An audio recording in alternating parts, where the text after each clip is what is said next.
这是一把绝好的东洋武士刀，全名名称是水欧派斩马刀，刀颈一刃，曲度微往上翘，刀口精心打磨，十分锋利。此刀还可灵活组合成大长刀，凭借此刀可一人独挑上百人。这是带子雄狼系列的最终决战，拜一刀经历了前面5集的打怪升级攒装备，不仅成就刺客最高境界，还装备了大量的超时代武器。而反观幕府第一的柳生家族，在此前形势一片大好的情况下，葫芦娃舅爷爷排着队送人头，门下忍者武士死伤无数，柳生立堂3个儿子先后狗带，就连他自己都失去了一只眼睛。由于柳生家族的追杀接连失败，最终还是惊动了德川幕府将军。将军对柳生列堂下达最后命令，如果再次失败，幕府将亲自出手。柳生家族实在是丢不起这个人，只能动用自己的最后一张王牌，他目前仅剩的小女儿柳生香织。柳生香织也是个狠人冷艳角色，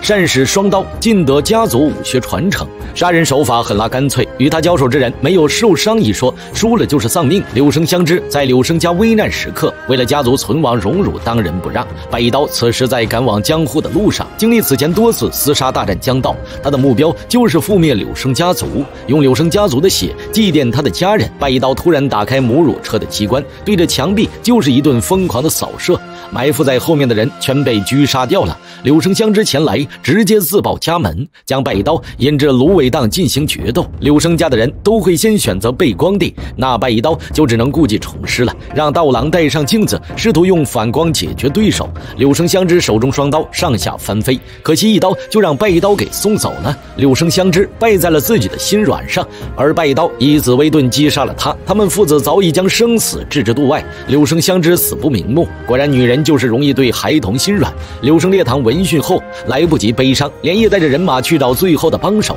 几人在这深山老林中跋山涉水，经历了颇为狼狈的一番行进后，终于到达了他们此行的目的地。面前是一块非常高大的石碑，原来此番求见的是他的私生子，之前将此子扔入深山不管不问，现在嫡子全死，想让私生子报仇。可是兵卫自小是由土蜘蛛抚养，并不稀罕柳生列堂迟来的倚重，兵卫此生只会为土蜘蛛一族战，绝不会再冠上柳生家族的姓氏。兵卫打算以土蜘蛛名义去刺杀，成功后便向幕府将军请功，代替柳生家族在幕府的位置，而这就是他对柳生列堂和整个柳生家族最强烈最过瘾的报复。接着土蜘蛛一族便举行了仪式，请出了土蜘蛛一族的最大王牌，挖出修炼土蜘蛛42世的活死人，3人埋地下42天，非活人非死人。如今时间到了，神功已然大成，他将带领他们为土蜘蛛而战。而此时的带子郎拜一刀父子2人还在赶往江户的路上，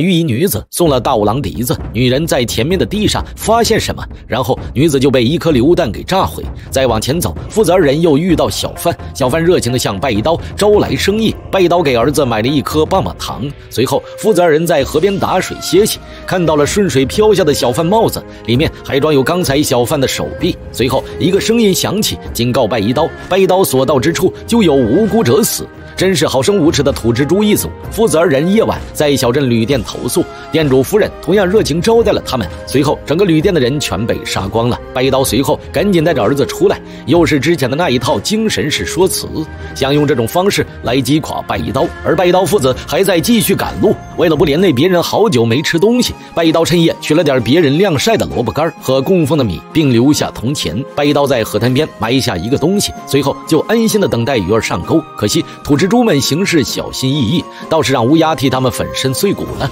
路上再次遇见了驱魔符，拜一刀摆下他的专属联络阵法，到了约定的时间地点等候在此。此时房间内进来一个蒙面男人，他自称是善所藩的武士总管，拿出50两违约金称行动取消，原因是拜一刀得罪了柳生家族，而拜一刀即将被全国通缉讨伐，他让拜一刀可以乘他的船离开。此时拜一刀却突然对他挥剑，因为他进来的时候踩了剑柄，真正的武士不会这样对待剑。摘下头套，果然正是土蜘蛛兵卫。随即隐身埋伏的人就出现了，拜一刀在屋内给他们一个痛快，谁让他们那么丧尽天良来着。土蜘蛛这次带了很多人过来，很可惜他们全部成了刀下亡魂。拜一刀追杀剩下的人来到芦苇地，谁知不慎掉入了一片沼泽地里，原来是土蜘蛛一族使出的术法，以土遁术改变了土壤节奏。而拜一刀不愧是顶级的武士，用武士的礼节刺激兵卫来单挑，并未想要的正是名利当中的名。拜刀嘲笑土蜘蛛都是懦夫，果不其然，并未受不了这份刺激，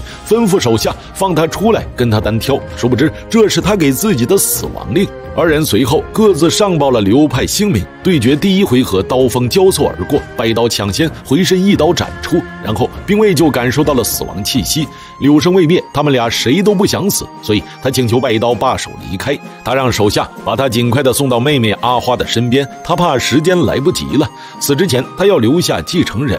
妹妹阿花此时正在房内泡温泉，并为一身白衣染血拉开了房门。他需要一个儿子继承他的遗志。此时柳生烈堂赶了过来，妹妹阿花不堪受辱，唯请求一死。柳生烈堂拔刀给了二人个痛快。现在柳生烈堂所有子女都死了，他想收编土蜘蛛活死人3人团，却被拒绝，他们要亲自动手报仇。但是拜刀哪里有那么好对付，上次吃亏后便想到了对付3人的办法。他径直来到雪原上，3人一路尾随当地也是贴地走，就是不知道这3个土蜘蛛活死人会不会感受到冷这个概念。土蜘蛛3人团再次使出土遁术，但冻土寒冷异常，3人没钻一会儿就浑身冷得打颤，人还没杀，自己先被冻死在这儿了。只是穿上白色伪装服，雪地爬行，而这一切并未逃过拜刀的眼。出来查看土蜘蛛3人团到哪儿了，眼看3人已进入到火枪射程里，拜刀直接开火，虽鲜血乱溅，但是3人仍旧站立。这时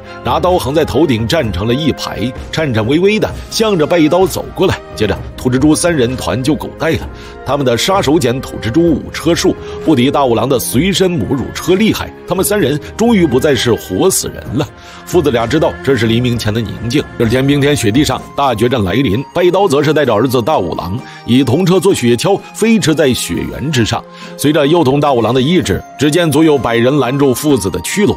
这可真是仇人见面分外眼红，看来也只能狭路相逢勇者胜了。柳生家族如今已经是全员出动，毕竟他的全部子女都已经死去，而拜刀现在还有一子大五郎，拜刀可不惯着他的臭毛病。柳生烈堂这都是咎由自取罢了。柳生老贼当即下令第一波进攻，接着就有数十名武士开始发动，武士个个都身背长矛滑行而下，就是不知道这些人够不够杀的。接着远远掷出长矛，却被拜刀一一躲过。随后拜刀拉开挡板，这些人就像是来送人头的一般，剩下的几人也不费什么力气。这一会儿的功夫，第一批完成，接着第二批人马又杀了过来，又是一群为柳生英勇赴死的人，用最快的速度去上赶着送死。拜刀依旧以带牢机枪扫射，毕竟热武器比冷兵器省力不是，然后再用斩马刀收拾剩下的人，毕竟是躲过子弹的天选之人，直到死在水鸥斩马刀下。柳生家族的人就是要勇于赴死。后面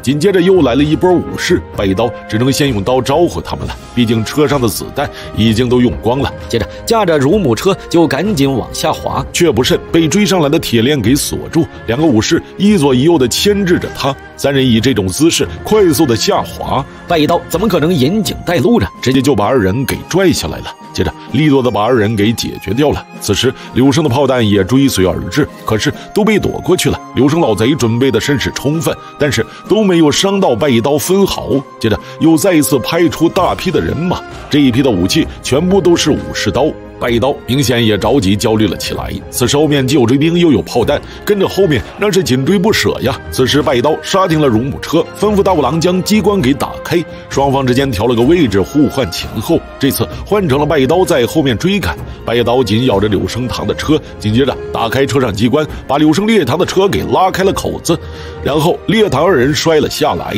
现在所有剩下的人都在这里了，1对30，就看到底是谁鹿死谁手。柳生老贼恨不得生吞了拜刀，拜刀对他也是同样的感觉。拜刀直接从雪上翻身而下，这么多人对战拜刀也拿不准，毕竟他们谁上前谁就直接丧命。拜刀对他们就像砍西瓜一样，他们根本不可能是对手。拜刀手持2把刀看向他们，一个人把一群人杀得屁滚尿流，眼看这些人根本不够他杀的，手下劝柳生烈堂赶紧离开。拜刀也把人清理的差不多了，眼看着柳生老贼脚底抹油溜了，拜刀一刀就解决了剩下的人。经此一战，柳生家族再难为继，柳生子女和门人几乎尽数死去。雪原生死道上映于1974年，是带自熊狼系列电影的第6部，该片是日本早期最燃的剑戟片，被称为暴露美学的鼻祖。其实每一部拍摄的都很不错，注意，仅仅是拍摄角度、画风，到今天看仍然惊艳。好了，本期到这里就结束了，我们下期不见不散。